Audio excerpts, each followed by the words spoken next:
Are you going to leave America in 2030? I'm going to try and leave America in 2027. I read that somewhere. Why are you going to try and leave America in 2027? So I think the United States is going through a very difficult time right now. And I think most people understand that.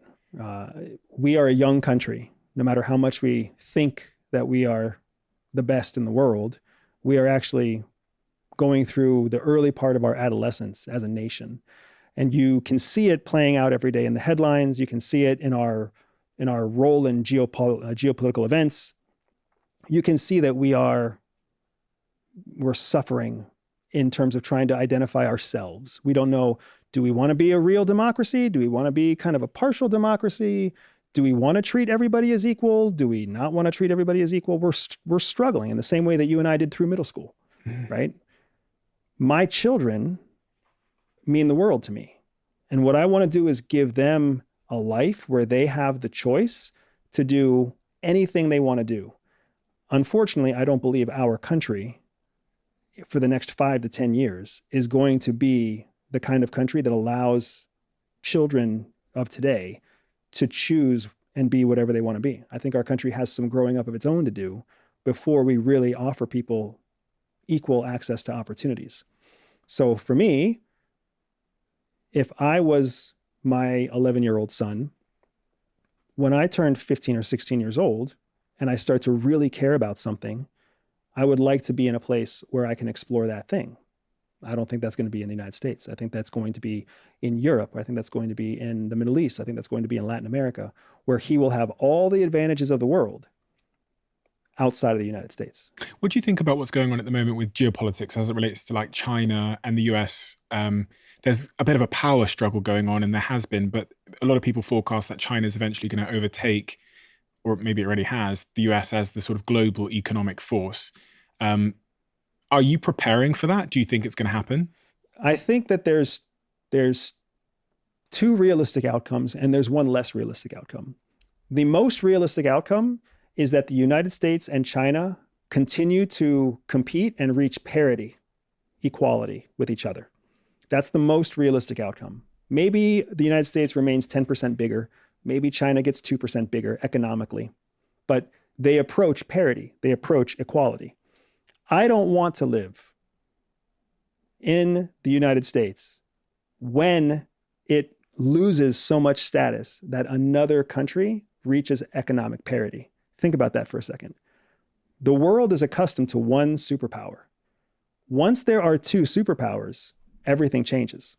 There's two massive languages, and you're going to have to choose which language you speak. There's two currencies. Which currency are you going to save your money in? There's competing priorities. There's competing politics. There's equally massive, sophisticated militaries.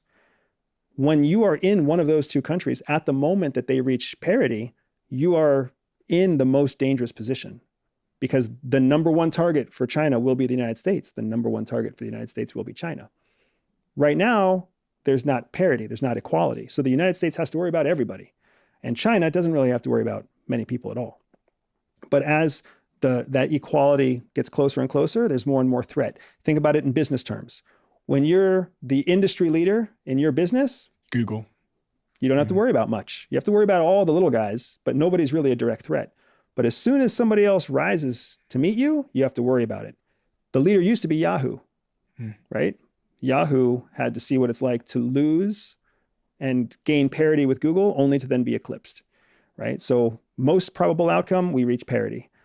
Second most probable outcome is that China does supersede us by small amounts, right? 5% GDP, 10% GDP. And the United States has to regain its momentum to try to gain back the edge. So now you have this cycle back and forth, right? Where for 5 years, China is the leading GDP. For 5 years, the United States is the leading GDP. And you have this waffling back and forth, which makes you even less secure than if you were in direct parity. But that's a scary place to be as well. You still have to lose all the influence to get there. And when you're there, you never know how long it's going to last. Do you think we're already engaged in a form of World War III? Yeah, absolutely. I think World War III is already happening. I think World War III is not what people think it was going to be. I think people were afraid that World War III was somehow going to look like another World War II. Instead, World War III is a war of proxy nations. It's a war. It's a war where smaller third world countries are competing against each other, and they're being funded by larger countries that are actually in conflict with one another. Ukraine and Russia. U.S. is funding Ukraine. Russia is obviously taking care of itself. But the real conflict in Ukraine isn't about Ukraine. It's about the West versus Russia. The same thing is going to happen with Taiwan and China. When the time comes that China makes its biggest move on Taiwan, it's already made the small moves on Taiwan. When it makes its largest move on Taiwan, it's going to become a question of China versus the West and whoever supports Taiwan. So going back to where we started then, the average Joe. The average Joe's listening to this conversation now. What they really want is to make their life better in whatever subjective measure that they consider better to be. They want to start that business. They want to launch that project. They want to get outside of this sort of emotional prison that they live in, where their life is dominated by perception, what they think, their own sort of confines of their identity. What is the sort of closing argument and closing advice you give to that average Joe to liberate themselves so that they can pursue whatever they want to pursue? So the most important thing is to take action. That is the most, even if it's the wrong action, if you take the wrong step, if you take the first step in the wrong direction, the difference between you and the person who doesn't take a step at all is the world. You have to take the first step. You have to take some kind of action. Just by taking action, you show that you're not trapped by fear. You show that you're willing to challenge your own perception of the world and try to gain some perspective.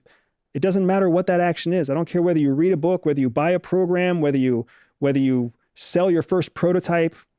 Take some kind of action, because 9 out of every 10 people are not going to take any action. You already have an advantage just by trying.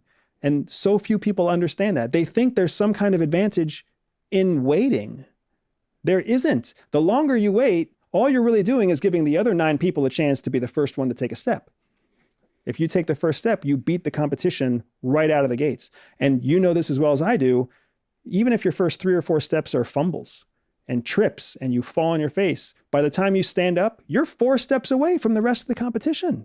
And you've learned a lot in those first 4 steps.